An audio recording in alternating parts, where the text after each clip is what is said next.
حلال جانور کی جو کھال ہے نا جی، یہ تو آپ اپنی قربانی والے جانور کی کھال خود بھی یوز کر سکتے ہیں، بخاری مسلم میں حدیث ہے، ڈول بنانے کے لیے، مسلح بنانے کے لیے، جوتیاں بنانے کے لیے، اگر آپ کے پاس کمپیٹنسی ہے۔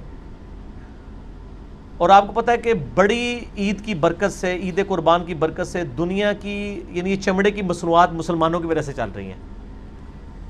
پاکستان ٹاپ آف لسٹ ہے چمڑا ایکسپورٹ کرنے والے ملکوں میں تھا، اب ہم پہ پابندیاں لگ چکی ہیں اور آپ کو نہیں پتا۔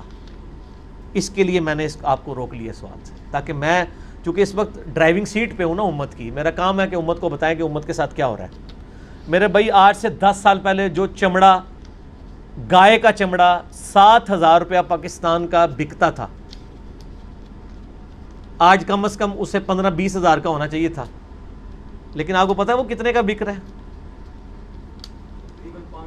500 روپے کا بک رہا ہے وہ چمڑا، کیونکہ آپ کے اوپر پابندیاں لگ گئی ہیں انٹرنیشنل۔ یہاں تو کہتے کیا ہوگی، پابندی لگی تو کیا ہوگا، لگ پتا جائے گا۔ اے جذباتی ڈاکٹرائن چھڑ دیو، اے امت نو کہانیاں کڑانیاں دس چھڑ دیو، او جی ملک نو کھا رہے ہیں پھر بھی نہیں ختم ہوندا، او ختم ہو گیا ایک دہاڑی تو پتہ لگنا ہے۔ درخت جو ہے اس کے اندر سے جب دیمک اس کو چاٹ جاتی ہے باہر سے تو آپ کو کھال نظر آ رہی ہوتی ہے، ایک دن دھڑام سے گر جاتا ہے۔ یہ کون کہہ رہا ہے ختم نہیں ہو رہا، دیمک کی طرح چاٹا گیا ہے۔ تو میں ایک جنرل بات کر رہا ہوں، صرف آپ کو ایک ایجوکیٹ کر رہا ہوں کہ آپ کے ساتھ اس وقت کیا ہو رہا ہے۔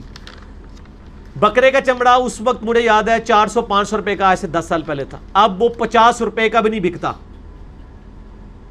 اور وہ بھی ادھار پہ آپ سے کسائی اٹھاتے ہیں۔ کیوں کہ چمڑا پہلے یہ ہوتا تھا کہ یہ چمڑا ہم باہر ایکسپورٹ کرتے تھے، وہاں سے پرس بنتے تھے، چمڑے کی جوتیاں بنتی تھی، امپورٹ ہوتی تھی ہمارے ملک میں۔ اب وہ ہم سے چمڑا خریدتے نہیں ہیں، یہاں پہ چمڑا ضائع جا رہا ہے۔ یہاں ہم نے کہاں سے خریدنا ہے؟ آپ مجھے بتائیں، اس چمڑے میں ویلیو ایڈیشن کر کے آپ جب اس کو بیچیں گے تو آپ سے کس نے خریدنا ہے؟ کوئی پاکستان کی کمپنی اس چمڑے کے اوپر اتنا پیسہ لگانے کے لیے تیار ہی نہیں ہے، کیونکہ وہ جب چمڑے کے اوپر وہ اتنی آپ اس میں چیزیں ایڈ کریں گے تو آپ کو تو وہ چمڑے کا بیگ جو ہے 5,000 روپے کا کس نے خریدنا ہے؟ وہ تو چند ایک لوگ ہیں، تو آپ کیا ساروں کو دیں گے؟ یہ باہر کے لوگ کیا کرتے تھے، وہ چمڑا آپ سے سستا خرید لیتے تھے۔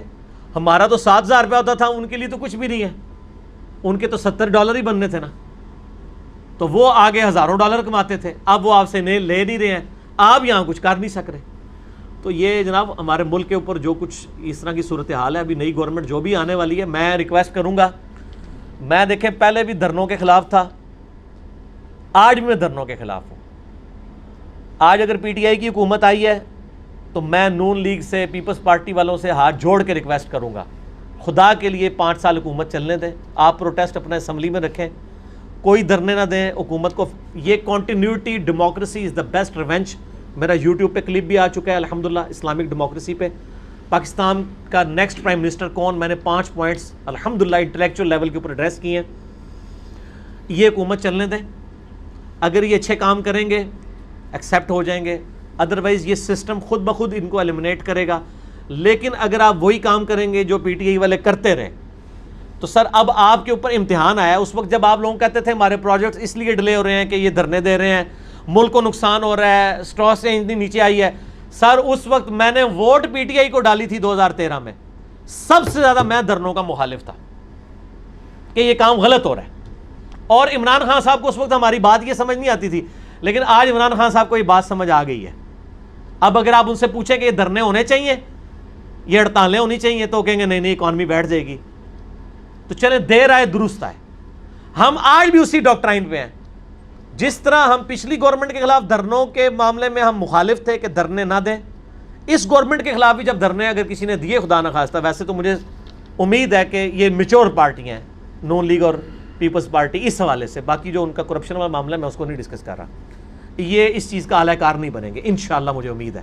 اور اگر بنیں گے تو ہم ان کو بھی سمجھائیں گے کہ اگر آپ نے ملک کے ساتھ دشمنی نہیں کرنی، ملک کو چلنے دینا ہے تو یہ کام کرنے دیں۔ اور پی ٹی اے والوں کے لیے تو ہم نے ایک ہی کہا کہ آپ نے نام رکھا ہے پاکستان تحریک انصاف، ہم آپ سے صرف ایک چیز مانگتے ہیں کہ آپ انصاف دیں اس نیشن کو، عدلیہ کو آزاد کریں۔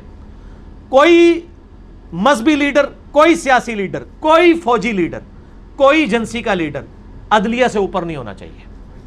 بس تحریک انصاف ہے، تحریک انصاف بنے۔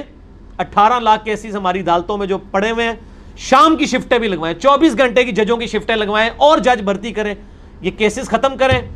سریعام جب لوگوں کو سزائیں ہوں گی, اسلامک ڈیٹرنس ہوگی, آپ دیکھیں کس طرح کرپشن ختم ہوتی ہے.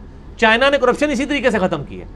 تو ہم صرف ایک چیز مانگتے ہیں نیکسٹ پرائم منسٹر سے, کہ وہ انصاف کر دے, عدلیہ آزاد کر دے, عدلیہ کسی کے نیچے نہ لگے, اور جو اپرائٹ جج ہیں, جو کسی سے نہیں ڈرتے, نہ سیاست دانوں سے, نہ فوجیوں سے, نہ ایجنسیوں سے, ان کو اوپر لے کے ہیں.